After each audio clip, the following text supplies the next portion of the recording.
Jangan pernah berani-berani menghina Malaysia. Mereka nggak sibuk pencitraan. Keuangan negara di era Presiden Prabowo semakin memburuk akibat utang yang membengkak. Kelinci percobaan dong. Iya sih. Menurut lo nih kalau di Indonesia yang bagus jadi kelinci. Sawit. Di dunia ini mungkin Indonesia dengan Malaysia. Iya.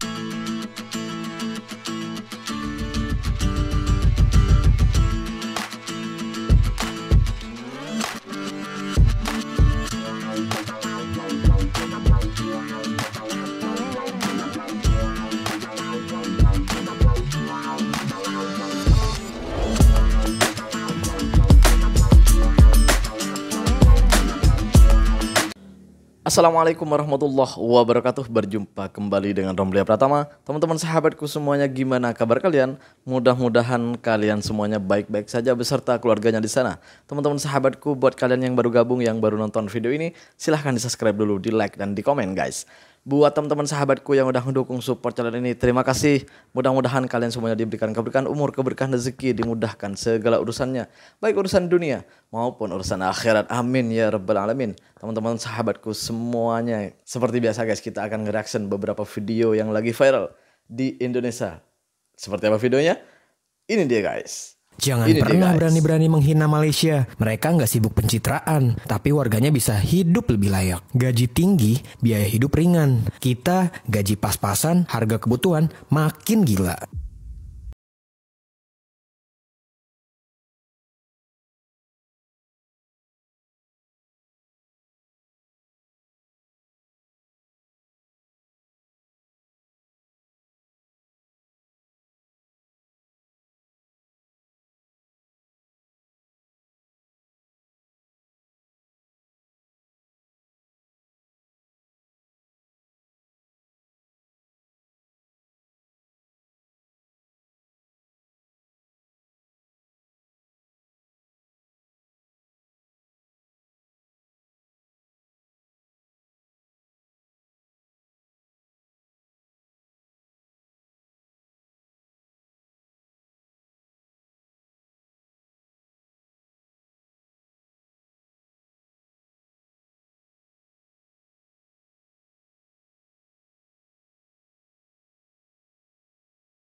Yang benar-benar beres. Ya emang fakta dan kenyataannya emang gitu. Tapi terkadang orang-orang kita ini nggak terima ketika ada media atau ada yang memberitakan tentang Malaysia itu lebih sejahtera dari kita, masyarakatnya lebih sejahtera dari kita. Itu banyak yang nggak terima gitu. Bukannya sadar diri, gue tuh selalu bilang di konten-konten gue, coba kita pemerintah kita tuh mencontoh Malaysia lah gitu ya. Mencontoh Malaysia itu dari segi pemerintahannya. Itu bisa lah kita contoh. Ngapain kita tuh kayak gak mau mencontoh Malaysia. Padahal Malaysia itu lebih maju dari kita. Udah nyata itu. Udah nyata. Bahkan ada salah satu profesor gitu. Ada salah satu pengamat gitu ya. Mengatakan bahwa kayaknya ada yang salah di kita gitu. Di pemerintahan kita nih ada yang salah. Kenapa sih harus kayak malu gitu mau mencontoh Malaysia? Kan apa salahnya kita mau mencontoh demi kemajuan kesejahteraan masyarakat? Kan nggak apa-apa juga gitu. Gue tuh selalu bilang gitu. Walaupun gue tuh selalu dibully guys. Gue nggak peduli. Karena gue melihat sendiri orang-orang di sana tuh seperti apa. Keadaannya seperti apa. Keadaan Malaysia tuh seperti apa. Gue melihat sendiri. Dan gue tuh ikut hidup di sana. Di tengah-tengah mereka gitu. Jadi gue banyak tahu gitu tentang Malaysia. Bukan gue tuh ngomong kosong, bukan gue ngomong. Gue lama hidup di Malaysia, jadi adalah beberapa yang banyak tahu gue tentang Malaysia gitu. Bukan gue sok tahu ya, tapi gue memang pernah hidup di sana. Jadi ya ini faktanya, seperti itulah faktanya gitu. Kita berlanjut ke video selanjutnya guys. Ini dia guys. Keuangan negara di Ini era dia, Presiden guys. Prabowo semakin memburuk akibat utang yang membengkak, sementara pendapatan malah jeblok. Penerimaan Indonesia cuma 12,7% dari PDB. Ini terendah di antara negara-negara berpendapatan menengah. Bahkan utang kita udah mencapai 8.900 triliun. Jadi sebenarnya Tentu negara bagi- kita ini defisit terus dalam keuangan. Iya bener banget, negara kita ini selalu mengalami defisit tiap tahunnya. Dan itu ditutupi dengan utang. Nah sekarang utang kita itu udah sampai 8.900 triliun. Paling banyak berasal dari luar negeri. Sedangkan rasio penerimaan kita dari pajak dan lain-lain cuma 12,7% aja. Bahkan prediksinya cuma 11,9%. Ini rendah banget loh di antara negara-negara berpendapatan menengah. Dan itu disampaikan langsung oleh Bank Dunia. Ini beda banget dengan negara maju kayak misalnya Denmark. Mereka bisa ngumpulin 40% dari total PDB milik mereka lewat pajak karena sistem pajaknya ketat. Oh iya, kan Indonesia dicap sebagai sistem penerimaan pajak paling buruk, Ri. Nah itu dia, akhirnya nggak semua potensi pajak itu bisa terjaring kan, dan cuma dapat 12,7% aja. Jadi lu bayangin, pemerintah kita itu nggak bisa ngambil bagian yang wajar dari aktivitas ekonomi untuk membiayai layanan publik, infrastruktur, dan pembayaran utang. Kalau dibandingin sama Vietnam, penerimaan negara mereka lebih tinggi, 20% loh dari total PDB. Pantas mereka bisa bangun banyak fasilitas. Yang jadi aneh tuh sekarang ya, sekarang tuh serba naik di sini guys. Pajak kendaraan naik, pajak bumi dan bangunan naik, apa-apa makanan, apa barang makanan semuanya naik. Tapi kok bisa gitu ya? Anggaran kita, uang negara kita itu malah defisit gitu.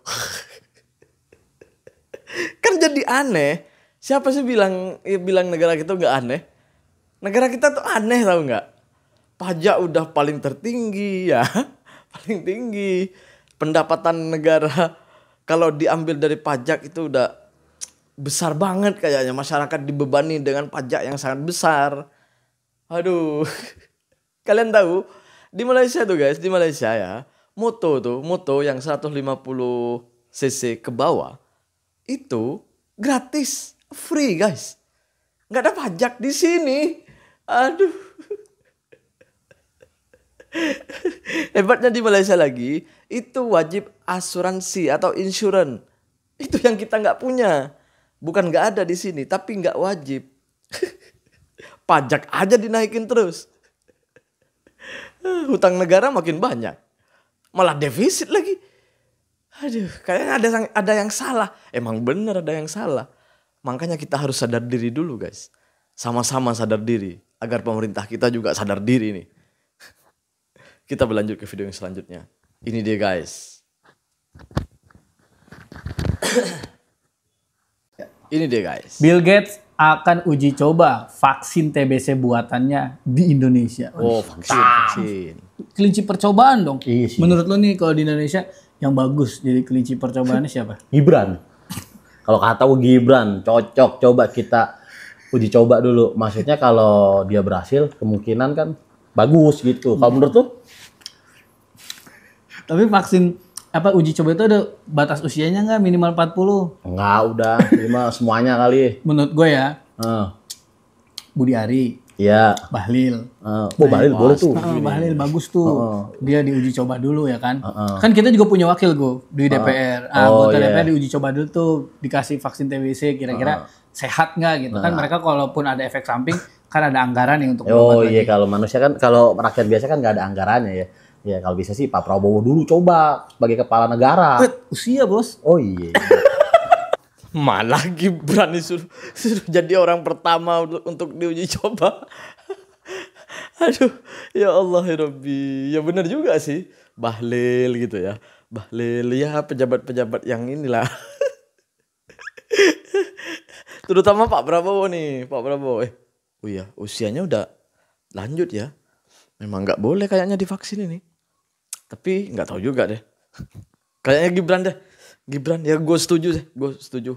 Wakil presiden jadi orang pertama diuji coba vaksin ini gitu. Wah, pasti masyarakatnya juga ikut ya. Masyarakat yang 50%. Aduh, jadi kelinci percobaan Indonesia. Nih, negara-negara lain enggak kayaknya. Negara mana aja ya yang jadi kelinci percobaan? Tolong komen di komentar guys. Komen ya di kolom komentar. Negara mana aja sih yang jadi kelinci percobaan itu? Kita berlanjut ke video yang selanjutnya guys. Ini dia guys. Saya ambil contoh Ini ya. deh guys. Salah satu andalan ekspor kita ke Amerika itu minyak sawit. Di dunia ini mungkin Indonesia dengan Malaysia.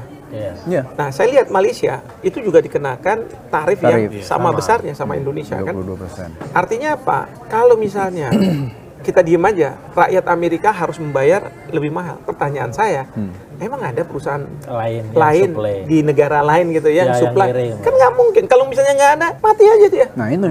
Di demo sama nanti rakyatnya satu. Sudah kan, Udah. Dari demo. Bahkan sekarang sama salah satu kongres dari partai anggota kongres Partai Demokrat itu minta di-impeach kan itu kan udah mulai. Terus dia apa? Dihajar sama siapa? Sama bursa dihajar. Di Amerika Serikat itu orang kalau kaya, uang itu disimpan bukan kayak orang Indonesia buat kos-kosan.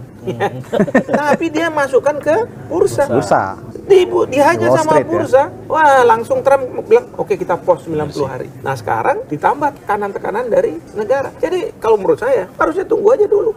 Selesaikan dulu nih Amerika sama Cina dulu. Bener juga sih ya. Seharusnya Indonesia dengan Malaysia ini harus bersatu saat-saat seperti inilah, kita harus bersatu sebenarnya. Kita nggak boleh pecah tuh, nggak boleh kalah sama Amerika tuh. Bener nggak sih? Iya dong, kan kalau kita nggak ngasih minyak sama mereka, mereka juga kebingungan tuh, iya kan? Mereka juga kebingungan. Ini pendapat orang desa aja, orang kampung aja ya.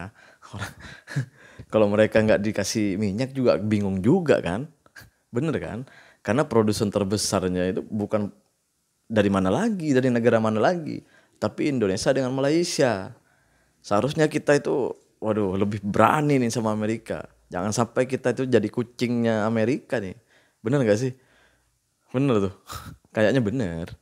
Ini pemikiran orang kampung aja. Coba, seperti apa pemikiran kalian? Tulis di kolom komentar guys. Terima kasih buat semuanya. Assalamualaikum warahmatullahi wabarakatuh. Jangan lupa, sholawat guys.